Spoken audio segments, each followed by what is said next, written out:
Good morning. It is Friday, August 26, 2022, back here for Daily Shakeup number 581. And today I want to talk about perspectives and perspective shifts. I talk about it a lot. I want to share a quick story in the context of my recent trip to Ghana. This is a picture, a very typical image that you will see throughout Ghana. You see that folks everywhere carrying around their goods, in this case, food, being very handy, or in fact, unhandy in how they carry it about. What's interesting is I want you to think about, when you look at these pictures, what comes to mind? What do you start to think about these folks? How would you describe them? Certainly you might say, these are people out trying to sell their goods, trying to sell their food.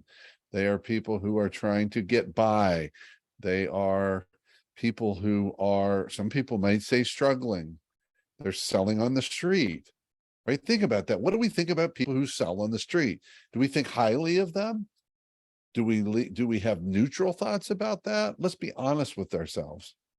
Very early in the trip, our host, Justin Jones Fosu, said to all of us, he said, keep this in mind as you see folks running around literally everywhere, every street you're on, every light that you stop at. He said, see them as entrepreneurs, because that's what they're doing. They go out and they buy a few things each day, and then they go back on the street and they sell them during the day to make money to live on. And then they take that money and spend some of that to buy some more product the next day. He said, how do you see them differently when you think about them as entrepreneurs? And the reality was, it fundamentally changed how I look at them, what I thought about them, what I imagined, what judgments I made.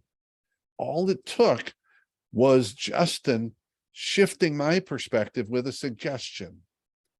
We get locked into our perceptions. We get locked into how we see the world, how we see people, how we see business, our careers, our families, everything about it. We get locked in. And it's so critical to have people around us who can suggest a different perspective if you and I, are open to it. This is just a bunch of entrepreneurs making it happen. That's it for today. Keep taking care of yourself and everyone around you. By all means, stay connected.